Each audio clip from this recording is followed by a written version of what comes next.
नमस्कार, मैं हूं भुवनेश सिंह और आप देख रहे हैं आपकी प्रॉपर्टी यानी आपका सबसे पसंदीदा शो। सबसे पहले हम बात करेंगे नोएडा एक्सटेंशन की। इसके ऊपर मंडराती परेशानी के बादल छटने लगे, खरीदार फिर से नोएडा का रुख करने लगे।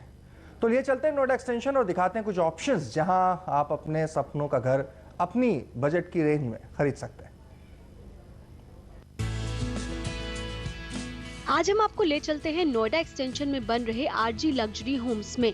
डेवलपर के मुताबिक ये project Noida city centre metro station से 10 मिनट की दूरी पर है, जबकि नोएडा के सेक्टर 18 से 15 मिनट की दूरी पर। और अब आपको दिखाते हैं इसके सैंपल फ्लैट। 1592 वर्ग फीट सुपर एरिया वाले इस फ्लैट में दाखिल होते ही सामने पड़ता है ड्राइंग रूम, जो कि 13 बाई 9 फीट का है। ड्राइंग रूम के साथ ही डाइनिंग एरिया भी है, जो कि पौने 10 बाई 10.5 फीट का है। दोनों को मिलाकर काफी स्पेस मिल जाता है। डाइनिंग एरिया के सामने ही किचन बनी है, जो कि 10 बाई 7 फीट की है। सैंपल फ्लैट में बनी इस किचन की ही तरह एक्चुअल फ्लैट में भी वुड वर्क किया मिलेगा, लेकिन गैस हॉब्स और चिमनी नहीं मिलेगी।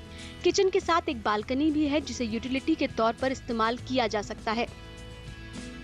और अब आपको दिखाते हैं इस फ्लैट के बेडरूम्स। ये है सबसे पहला बेडरूम, जिसे गेस्ट रूम बनाया जा सकता है। ये बेडरूम 11 बाई 12 फीट का है। इस रूम में फ्लोर पर विट्रीफाइड टाइल्स लगी मिलेंगी और अलमीरा भी बनी हुई मिलेंगी।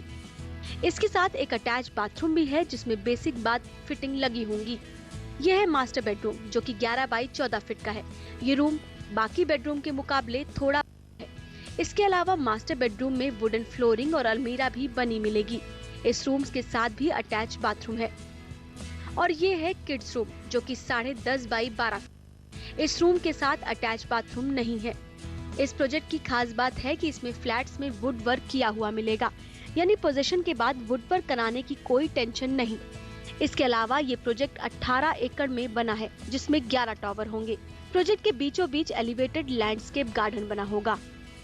देखिए, हमारी कंपनी ही एकमात्र ऐसी कंपनी है कि हमने अपने फ्लैट की कॉस्ट जो रखी हुई है वो बिल्टअप एरिया बेसिस पे रखी हुई है। आप इसको ऐसे समझ लीजिए जैसे हमने कोई फ्लैट 40 लाख रुपए का बेचा, तो हम उसमें बिल्टअप एरिया लिख के देते हैं कि ये 40 लाख रुपए के अंदर हम आपको 1000 या 1200 स्क्वायर फीट बिल्टअप एरिया देंगे।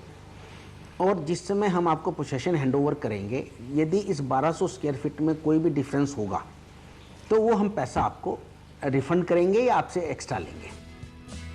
इस प्रोजेक्ट में 2 और 3 बेडरूम के अलग अलग ऑप्शन हैं और ये प्रोजेक्ट लगभग 3 साल में बनकर तैयार हो जाएगा। ऋचा रावत, दिल्ली आज तक। तो एक ऑप्शन की बात हुई, लेकिन हालांकि अभी भी नोएडा एक्सटेंशन का मसला पूरी तरह से सुलझा नहीं। इस वजह से नहीं सुलझा है क्योंकि अगर देखा जाए तो जो किसानों ने उग्र आंदोलन किया है, आंदोलन की चेतावनी दी है, उसके चलते एक विवाद दरअसल किसानों की तरफ से बरकरार है। चलिए बातचीत का सिलसिला शुरू करते हैं। पंडित सुरेश कौशल जी और ललित टेकचंदानी जी दोनों हमारे साथ स्टूडियो में मौजूद हैं। आप दोनों का बहुत बहुत स्वागत है।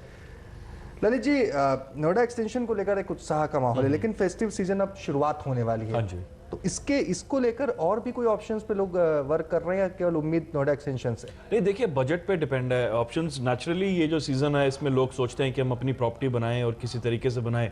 बाकी बहुत कुछ डिपेंड करता है उनके बजट। गुड़गांव तरफ जो आ रही है, नहीं, गुड़गांव तरफ भी जा रहे हैं। देखिए, जिनके पास बजट थोड़ा सा ऊपर है, 50-60 से ऊपर वाला जो भी बजट है, वो न्यू गुड़गांव जो डेवलप हो रहा है, जो मानेसर के आसपास डेवलप हो रहा है, तो वहां पे भी काफी एक्टिविटीज देखी जा रही है। द्वारका एक्सप्रेसवे पे काफी एक्टिविटीज देखी जा रही है। तो लोग अपने बजट के हिसाब से मार्केट स्काउट कर रहे हैं। ऐसा नहीं है कि लोग चुपचाप बैठे हुए हैं। हर वीकेंड पे जो मकान लेने की जो उम्मीद रखते हैं, वो लोग निकलते हैं बाहर, सर्वे करते हैं मार्केट का खुद। तो मार्केट में हलचल है, ऐसी बात नहीं है। बाकी अगर हम स्पेशली नोएडा एक्सटेंशन की बात करें, हलचल वहां पे भी शुरू हो गई है, लेकिन थोड़ा सा वेट एंड वॉच है। जैसे ये जो किसान जो ग्रुप्स हैं जो बोल रहे हैं एजिटेशंस का, इसका उसका, तो मेरे हिसाब से यहाँ पे थोड़ा वेट एंड वॉच पॉलिसी अपनाना बेटर रहेगा। बाकी अगर आपका बजट अलाउ करता है द्वारका एक्सप्रेसवे की तरफ, वो कि एक अच्छा एक ऑप्शन निकल के आने की उम्मीद है उससे, और टुवर्ड्स मानेसर ऑल्सो अगर आपका पॉकेट अलाउ करता है, तो मेरे हिसाब से वहाँ पे अभी इन्वेस्टमेंट करना काफ़ी अच्छा रहेगा। बिकॉज अभी जो कुछ गवर्नमेंट ने भी जो स्टेप्स लिए हैं, क्योंकि अभी हमारी जो इकोनॉमी काफ़ी स्लो डाउन चल रही है, तो गवर्नमेंट भी बहुत ही प्रोएक्टिव स्टेप्स लेके आ रही है। एफडीआई वाली जो बात है, तो काफ़ी ऐसी चीज़ें मार्केट में आनी है जिससे हमारी इकोनॉमी को थोड़ा बूस्टअप मिलेगा, जो कि ग्रेजुअली 1 साल के अंदर हम देख सकते हैं कि इकोनॉमी हमारी बूस्टअप होगी और जीडीपी ग्रोथ रेट जो है हमारा बढ़ेगा। तो उस लिहाजे को चलते हुए अभी का जो मार्केट है मेरे हिसाब से एक इन्वेस्टमेंट के लिए अच्छा मार्केट है। लेकिन इन्वेस्टमेंट के लिए तभी अच्छा मार्केट है अगर आपके पास सरप्लस पैसा है। अगर आप अपनी चादर से ज्यादा पैर फैला रहे हैं, आप फंडिंग ले रहे हैं, आप बैंक से लोन ले रहे हैं, तो वो थोड़ा सोच समझ कर लीजिएगा, बिकॉज रीपेमेंट भी एक फैक्टर है जो कि आपको ध्यान में रखना पड़ेगा। बिल्कुल, लोन लेने की बात है, आने वाले वक्त की इकोनॉमी कहती है कि लोन ले लिया जाए। देखिए भुवनेश जी, कोई भी ग्रहों की चाल से नहीं बचता, देश भी नहीं बचता। 13 तारीख को बुध उच्च हुआ और बुध जो राष्ट्रीय कुंडली में धन का स्वामी है।